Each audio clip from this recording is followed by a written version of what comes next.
Hello there. Do you want to be visible? Do you want to avoid being killed by the murderous bunch of psychopaths known as the drivers? Do you want to shine even in the most glimmering of lights? If yes, then today we are going to show you. You already saw me wrapping in a reflective foil, like this one, only blue, a standalone unlaced rim. However, I think it is quite obvious that most of you don't lace your own wheels, and even if you do, you're simply making someone else do your job for you, just selecting the components, and you're not going to ask that person to wrap the wheel in whatever. So if you want to change the color of your rim, or in my case make it more reflective and change the color, then you are going to be dealing with a completely laced and built wheel. So I've spent a few days trying to find a way to do it on a complete wheel, and I think I've got the solution. You already saw me in the intro with the front wheel for this particular bike.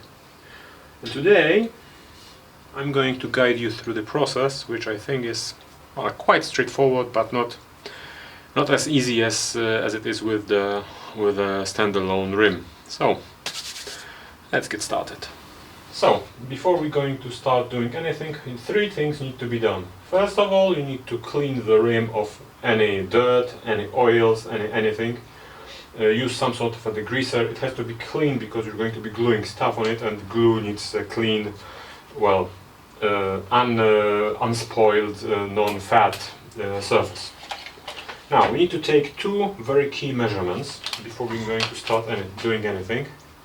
The first one is the outside, let's call it circumference of the rim.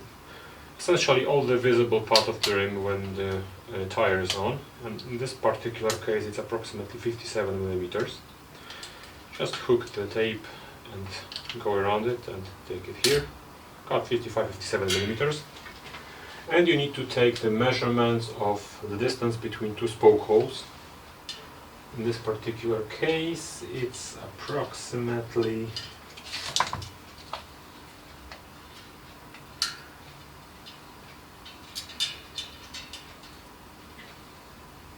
and you need to take the distance between two spoke holes. In this particular case it's approximately 50 millimeters.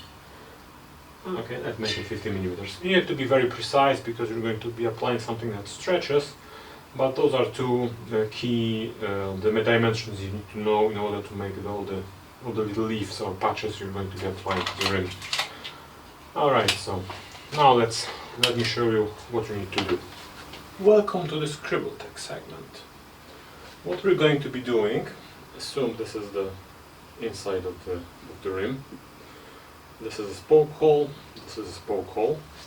What we're going to be doing is applying patches of approximately this shape to the rim. Once the patch is applied to the middle, we're going to wrap them around, and obviously any subsequent patch of the next hole is going to it's going to overlap with the previous one. And once we have everything ready and wrapped, we are going to simply cut off the excess at the rim wall. So let's get started with actual work. Alright, and so what are tools required? You need something to measure the amount of foil you're going to be cutting. You need a hairdryer. Later you're going to be needing a heat gun, although I guess that you can just get by with a hairdryer. You have to use some sort of a tool for punching holes in the foil. You can use one of these things, but I'm just using punching pliers. A knife, possibly scissors, isopropyl alcohol to clean the rim if necessary, something to draw, and an hour or so of time. Alright, first we need to make the patches. since the distance between the spoke holes is approximately 50 millimeters, I'm going to make the minor dimension of a patch to be approximately 60 millimeters. And since the outside diameter of my rim is 55 millimeters, I'm going to make the other dimension of my patch, to be 75 millimeters. I think that's going to suffice. I'm going to have approximately a centimeter of a margin of error there. That should suffice.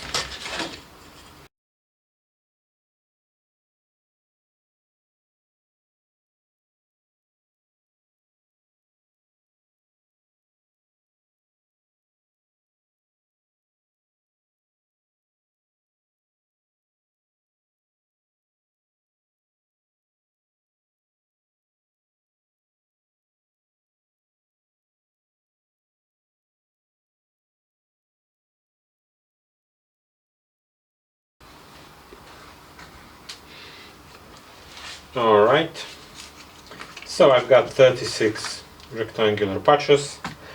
Now I need to punch some holes into them.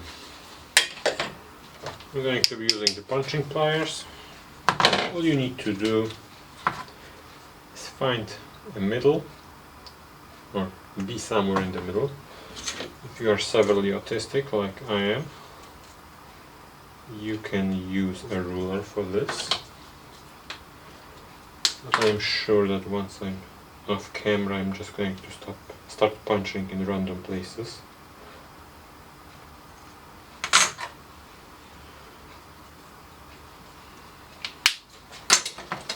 Okay, so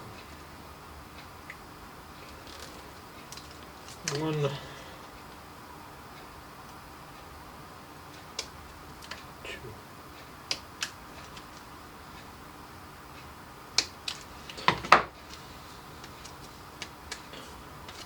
Okay, so this is the shape you're going for. Obviously these parts are going to house the spokes, and we are going to glue it onto the rim. Now repeat this job 35 more times. Here's something horrific for all of you. Weight weenies. 70 grams. That's the complete weight of all the patches. I have already punched the holes, so it's time to, well, glue them to the rim. And let's get on with it.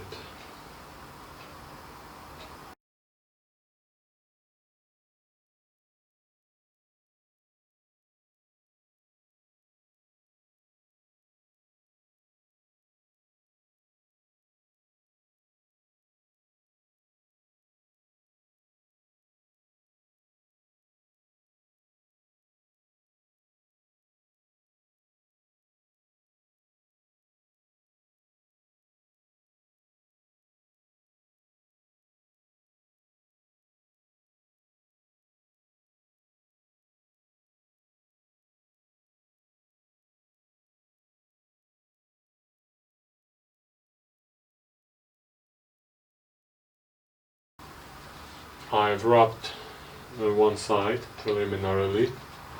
However, the footage I made didn't really show what I was doing, because I'm an idiot.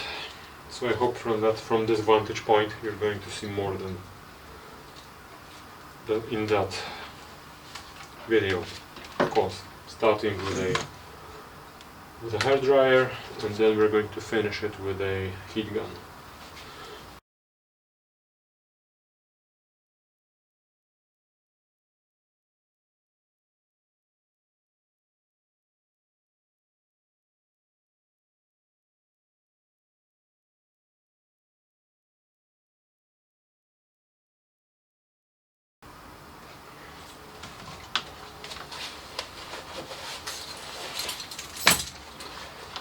Alright, so I'm done with the hairdryer. I'm starting to use the heat gun. The difference between those two is that once you have this initial shape, which the hairdryer is pretty good to use on, because it has, this one at least has just 300 watts of power, so I can shape the foil, having my hand be below the hot air, the stream of hot air. And it's hot enough for the foil to be malleable, but it doesn't stretch it. However, once you want to get rid of all the air bubbles, or most of them. You need something stronger, so the foil deforms below it, and I need to be kind of well, attentive, because it has 2 kilowatts of power, so 7 times more than that thing. So I can burn myself. That's why I'm not using it when shaping the foil. So let's start removing the air bubbles, or at least most of them. Heat gun is also going to melt the glue below the foil, so it's going to stick to the surface I want it to stick to. So it's the final stage for joining the foil to the rim.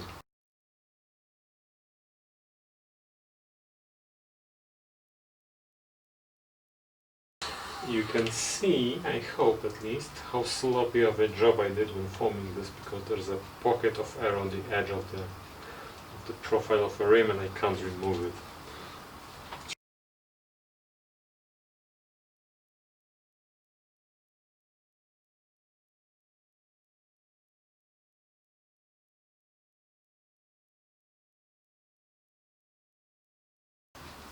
Okay, so it's time to trim it. Now this is something important. I haven't shown this before because I didn't know I had to do it. But after I wrapped the edge of the foil into the inside of the rim and I put the tire on, as the tire expanded, it simply took the foil away. So what you need to do to avoid this problem is to cut here, put the blade like this over the edge, so the piece of the foil is going to just end on the edge of the rim, and just trim this away. I'm cutting in the wrong direction, I just noticed, but that's irrelevant. We'll deal with this later. I should have been cutting with this in this direction. I'm just going to do it right now. That's because the patches overlap in this direction. I'm cutting here and I'm taking them off the rim. If I'm cutting the other direction, I'm going to be sticking them to the rim. So let's do this.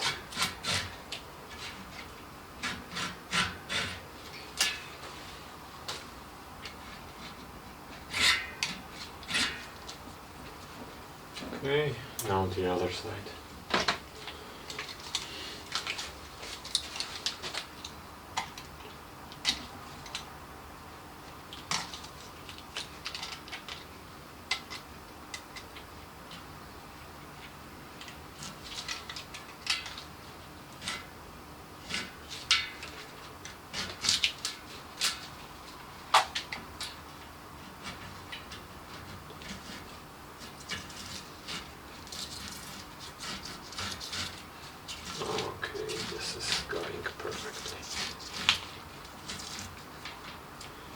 And essentially you need to do it with every foil wrapped rim, because if you don't, then as the tire expands, it will simply remove the foil from the rim, and that's obviously not something you want to be dealing with. Okay, so I've cut both edges. Now I need to heat them and stick the foil to the edge so it doesn't come off.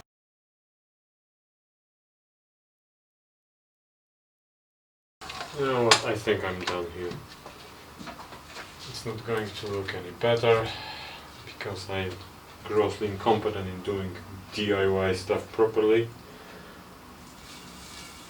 You should then ask why I'm even showing this. It's because I want to share this idea, and I'm going to show you what sort of a difference can a little bit of reflective tape do for your visibility.